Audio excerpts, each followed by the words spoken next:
Hello बच्चों, कैसे हैं आप सभी लोग। बच्चों, मैं डॉक्टर गौरव केजरीवाल, आपका केमिस्ट्री एजुकेटर, आपके लिए इस केओस के टाइम में जब आप थोड़ा सा परेशान हैं, एग्जाम्स में केवल 11 दिन बचे हैं, एक छोटा सा प्रेजेंटेशन, छोटा सा वीडियो आपके लिए लेकर आया हूं। ये जो टाइम है एक स्टूडेंट पे बड़ा भारी बीतता है। अंत का समय, हर वक्त वो ये सोचता रहता है कि अब मैं क्या करूं, अब मुझे क्या करना चाहिए, अब मुझे क्या नहीं करना चाहिए।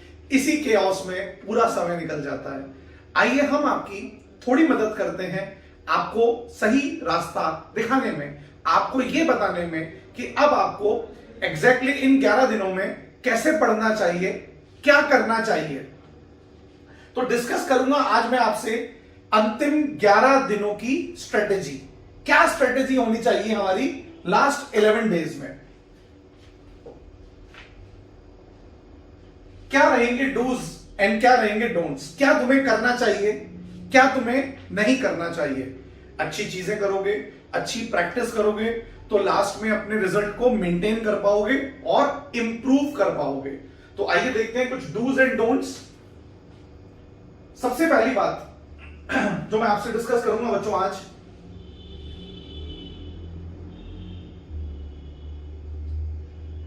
Believe in yourself. अभी आपको सबसे ज्यादा जरूरत है खुद पर भरोसा रखने की। मैं आपको यकीन दिलाता हूं, बहुत से बच्चे जो एग्जाम में देने जाते हैं, एग्जाम में अपीयर होते हैं, वो इस वजह से अपना सिलेक्शन खराब कर जाते हैं क्योंकि उन्हें यह लगता है कि हमारी नॉलेज एग्जाम के लिए सफिशिएंट नहीं है। आपको ऐसा बिल्कुल भी नहीं करना है। आपका ज्ञान जो आपने पूरे 1 साल में प्राप्त किया है अपने टीचर्स से, हर सब्जेक्ट में, वो आपको मेडिकल कॉलेज के दरवाजे तक ले जाने के लिए काफी है। तो खुद पर भरोसा कीजिए। मैं नहीं कर सकता इस शब्द को भूल जाइए। रोज सुबह से शाम हर वक्त खुद को यकीन दिलाइए कि हां मैं कर सकता हूं, yes I can do this. Negative विचारों को, गलत ख्यालों को अपने दिमाग से बिल्कुल निकाल दीजिए और उनको अपने दिमाग में आने ही मत दीजिए। ठीक है, तो मैं नहीं कर सकता, यह बात आपके दिमाग में नहीं आनी चाहिए। दूसरी, ऐसा अक्सर देखा जाता है एग्जाम से ठीक पहले एक स्टूडेंट को जिन चीजों की सबसे ज्यादा जरूरत है उनमें से एक है शांत मन, यानी कि शांत चित्त। आपाधापी करने से कुछ नहीं होगा। एक कहावत है बड़ी पुरानी, रोता हुआ जाता है मरे की खबर लेकर आता है। तो हमें ऐसा नहीं करना है बच्चों। जितना हो सके अपने दिमाग को शांत रखिए। किसी भी ऐसी चीज में एंगेज मत होइए जिसमें भागा दौड़ी, समय की कमी, बीपी ऊपर नीचे होना, इस तरह के काम होते हों। बिल्कुल शांत रहिए। अपनी दिनचर्या को सरल और सहज रखिए। हो सके, जितना हो सके खुद को इजी रखिए। जितना आप खुद को इजी रखेंगे आप उतना अच्छा परफॉर्म कर पाएंगे आने वाले एग्जाम में। तो आपको खुद को बिल्कुल इजी रख के चलना है, कंप्लीटली इजी रख के पढ़ाई करनी है। कीप काम, शांत बने रहिए। अगर हो सके तो 30 मिनट रोजाना मेडिटेशन कीजिए। इससे आपका ब्रेन एक्टिवेटेड रहेगा। दिन भर आप बहुत अच्छा महसूस करेंगे और खुद को काफी कूल, काम और कंपोज्ड महसूस करेंगे। देखिए दोस्तों, ऐसा देखा जाता है जब आपका दिमाग सबसे अच्छी प्रेजेंस ऑफ माइंड की स्टेट में होता है तब आप सबसे अच्छा परफॉर्म करते हो। आपने भी देखा होगा किसी क्वेश्चन को आप किसी एक पल कर देते हो और किसी एक समय वही क्वेश्चन आपसे नहीं होता। तो आपका दिमाग हर समय एक जैसी स्थिति में काम नहीं करता, या यूं कहिए हर समय एक जैसा काम नहीं करता। माइंड की भी अपनी अलग अलग स्टेट्स हैं। तो आपको अपने माइंड को सबसे अच्छी हेल्दी स्टेट में रखना है ताकि वो सबसे अच्छा परफॉर्म कर सके एग्जाम वाले दिन।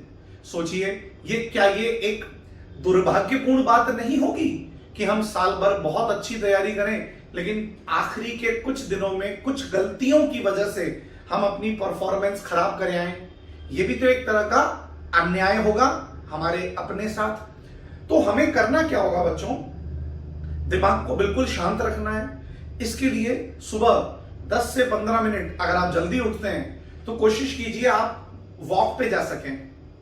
आप जितना प्रकृति के नजदीक रहेंगे, जितना खुद को नेचर के नजदीक पाओगे, आपकी बॉडी भी उतनी इजी होती जाएगी। तो सुबह 15 मिनट वॉक कीजिए, 10 मिनट वॉक कीजिए, गार्डन में जाइए, थोड़ी देर 10 मिनट बेंच पे बैठिए, चिड़ियाओं के चहचहाने की आवाज सुनिए, घास पे थोड़ी देर पैदल चलिए, अच्छा महसूस होगा आपको। 10-15 मिनट मेडिटेशन कीजिए और फिर अपने दिन की शुरुआत कीजिए।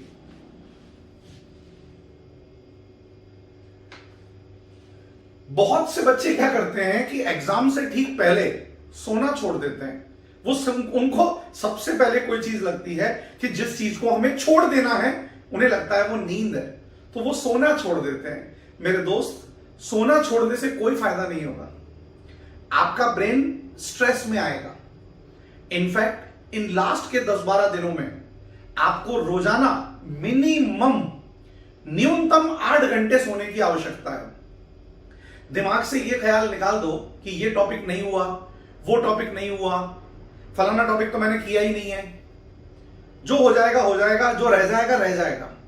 पर दिमाग पे स्ट्रेस मत दो, अब ये स्ट्रेस लेने का टाइम नहीं है। 8 घंटे की नींद रोजाना लीजिए, आपके शरीर को 8 घंटे की नींद की आवश्यकता है आखिरी कुछ दिनों में।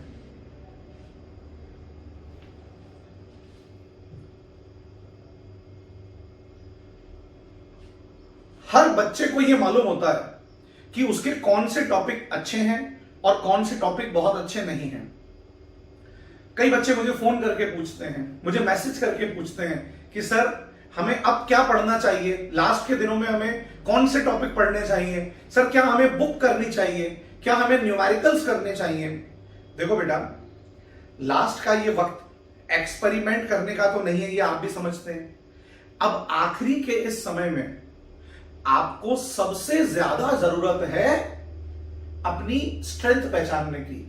जो टॉपिक आपको बहुत अच्छी तरह आते हैं उन्हें एक बार सरसरी निगाह से निकालिए फटाफट, बहुत ज्यादा समय उन्हें मत दीजिए। जो टॉपिक आपके कमजोर है, हर सब्जेक्ट में 10-12 टॉपिक्स की लिस्ट बनाइए जिनसे आपको कंपैरेटिवली थोड़ा डर लगता है या आपको लगता है कि ये मुझे कम आते हैं, और अगले 10-12 दिनों में सिर्फ उन्हीं को पढ़िए। 12 टॉपिक फिजिक्स के, 12 केमिस्ट्री के, 12 ज़ूलॉजी, 12 बॉटनी, इस तरह से लिस्टिंग कर लीजिए और रोजाना उन्हीं को पढ़िए। देखिए, आखिरी समय कुछ भी नया पढ़ने का नहीं होता। आप अगर ये सोच रहे हैं कि हम कोई किताब पढ़ लें, कोई बुक सॉल्व कर लें, तो ये उसका वक्त बिल्कुल भी नहीं है मेरे दोस्त। अब वक्त है जो आपने पहले पढ़ रखा है बस उसी को दोबारा पढ़ने का। कोई भी नई किताब ट्राई करने की कोशिश मत करो। एनसीईआरटी में अगर आपने टॉपिक पढ़ा है तो उसको रिवाइज करो, नए टॉपिक्स मत छेड़ो। जिसको पहले नहीं पढ़ा किसी नए सोर्स से, अब उसको मत पढ़ो। पहले जो सोर्स आपने यूज किया है उसी को रीयूज करो। और बेसिकली जो आपकी वीकनेस है, इन आने वाले 8-10 दिनों में उस वीकनेस पे थोड़ा सा आप स्ट्रेंथन कर सकते हो।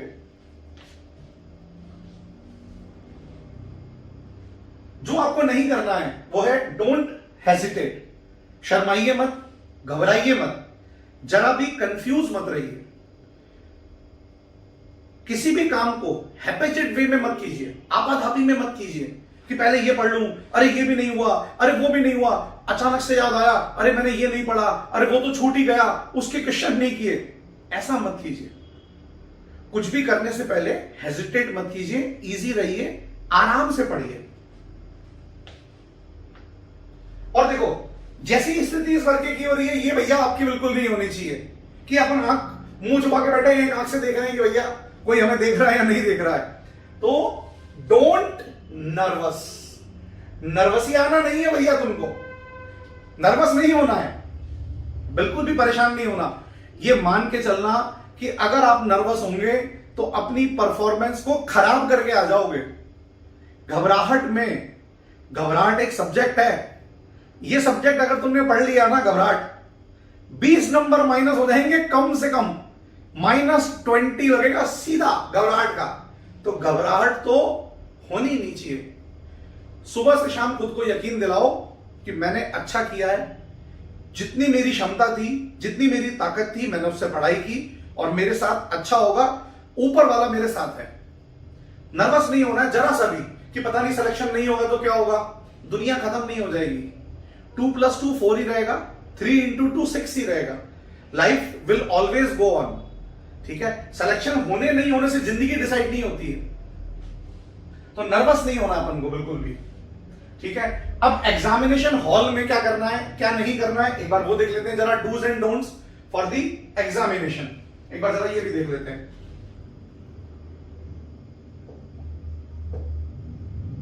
देखो भैया, सबसे पहले जो तुम्हारा एग्जामिनेशन सेंटर है उसको एक दिन पहले विजिट कर लेना। एग्जामिनेशन सेंटर को कम से कम एक दिन पहले विजिट कर लेना। तुम्हारा सेंटर अगर तुम्हारे शहर में है तो अपनी आंखों से एक बार देख आना कि मेरा कौन से स्कूल में सेंटर है, एग्जाम से एक दिन पहले, ताकि एग्जाम वाले दिन भागा दौड़ी ना रहे कि एड्रेस नहीं मिल रहा, कौन सी गली के अंदर है, गलत रोड ले ली, उल्टा टर्न ले लिया। इस तरह की गलतियां मेन एग्जाम वाले दिन नहीं हो। दोस्तों, ऐसा भी देखा जाता है कि जैसे बच्चे ने सेंटर नहीं देखा, सुबह वो अपने घर से निकला, एग्जामिनेशन सेंटर पे टाइम पे नहीं पहुंच पा रहा है, जैसे जैसे घड़ी की सुई आगे बढ़ने लगती है उसकी दिल की धड़कनें ऊपर नीचे होने लग जाती हैं। पेपर कहीं छूट तो नहीं जाएगा, कहीं मुझे घुसने से रोक तो नहीं देंगे। मैक्सिमम बच्चों के साथ ऐसा नहीं होता, लेकिन हर साल दुर्भाग्य से कुछ बच्चे इस वजह से भी एग्जाम देने से रह जाते हैं। आप उनमें से ना हो, हम उनमें से ना एक बने, इसीलिए हमें एक दिन पहले एग्जामिनेशन सेंटर को देख लेना है जाकर। नीट का ड्रेस कोड ढंग से याद रखिए कि क्या ड्रेस कोड आपको यूज करना है एग्जाम के लिए, तो उस ड्रेस कोड को फॉलो करो। Try to reach the exam centre at least 1 hour before. Centre पे 1 घंटे पहले पहुंचो, 5 मिनट, 15 मिनट, 20 मिनट, आधे घंटे पहले नहीं, 1 घंटे पहले सेंटर पे पहुंच जाओ। आराम से वहां बैठो, इजी हो जाओ। कोई भी काम भागा दौड़ी में नहीं होना चाहिए। लास्ट मोमेंट पे आप बायोलॉजी के थोड़े नोट्स अपने साथ रख सकते हो जिन्हें आप पढ़ लो। बाकी आखिरी के टाइम पर फिजिक्स और केमिस्ट्री पढ़ने से तुम्हें कोई बहुत फायदा नहीं होगा। लास्ट में थोड़ी बायोलॉजी जरूर देख सकते हो। एग्जामिनेशन सेंटर तक कई बच्चे बहुत सारी किताबें ले जाते हैं, लेके बैठे रहते हैं कि पता नहीं आखिरी के 15 मिनट में ही ऐसा क्या पढ़ लेंगे जो पूरे साल में नहीं पढ़ा। तो ऐसी गलती भी आप नहीं करना। जो पढ़ना है अपने घर तक पढ़ लिया, आराम से सेंटर पे पहुंचो।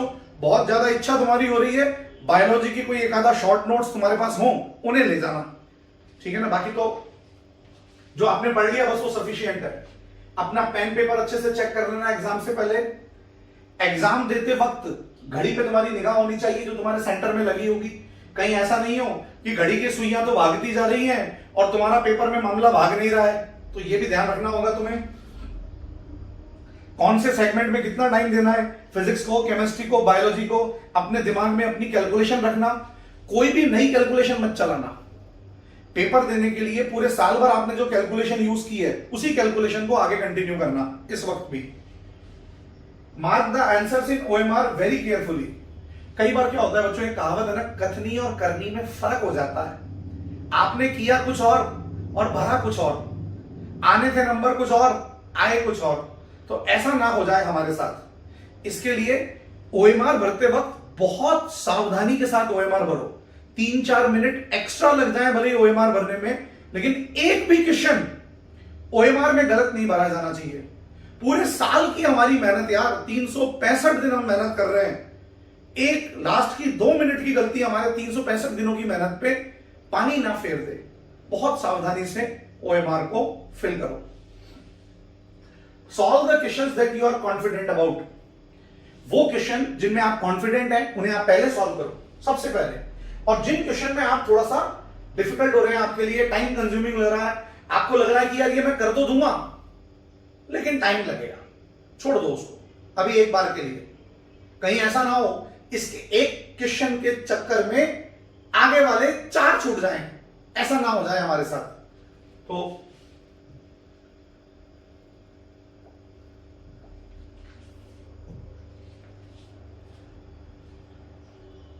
Do not sign on the admit card in the absence of examiner. ये भी ध्यान रखना, एग्जामिनर नहीं है और तुम चले अपना ऑटोग्राफ देने एडमिट कार्ड पे, ऐसा नहीं करना। एग्जामिनर की प्रेजेंस में ही एडमिट कार्ड पे साइन करना। Do not carry any barred item.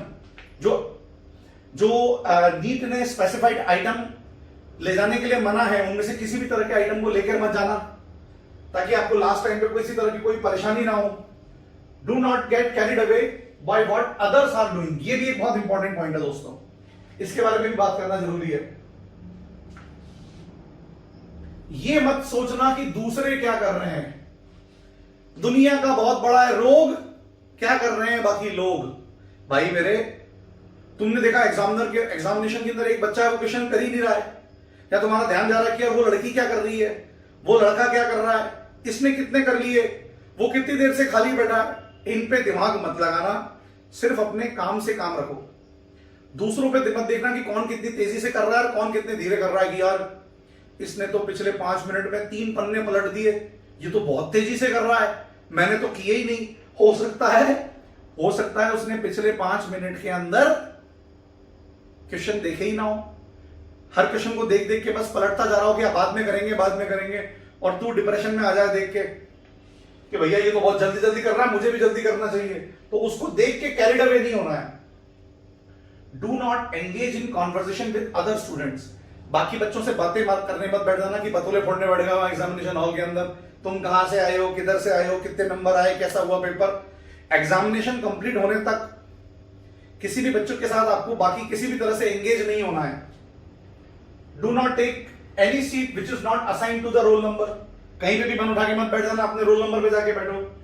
Do not waste your time in the question if you don't know the answer. अगर किसी क्वेश्चन का आंसर आपको नहीं पता है तो उसमें अननेसेसरीली अपना टाइम वेस्ट मत करना, ठीक है। उसके बजाय उस टाइम को आप उस क्वेश्चन पे इन्वेस्ट करो जो आपको अच्छी तरह आता है, वो आपको ज्यादा अच्छा बेनिफिट देगा। It will be much better कि आप अपना टाइम उस क्वेश्चन पे इन्वेस्ट करो जो आपको ठीक से आ रहा है, ठीक है बच्चों। So this is all about the dos and don'ts. और लास्ट में मैं आपसे कहना चाहूंगा, अच्छे से मेहनत की है आप लोगों ने, हम सभी ने एक साथ खूब मेहनत की है हमने, अच्छे से पेपर देना। Good luck to all of you. I wish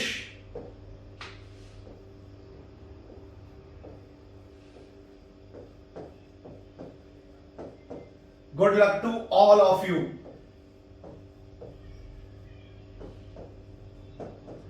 Let's crack it.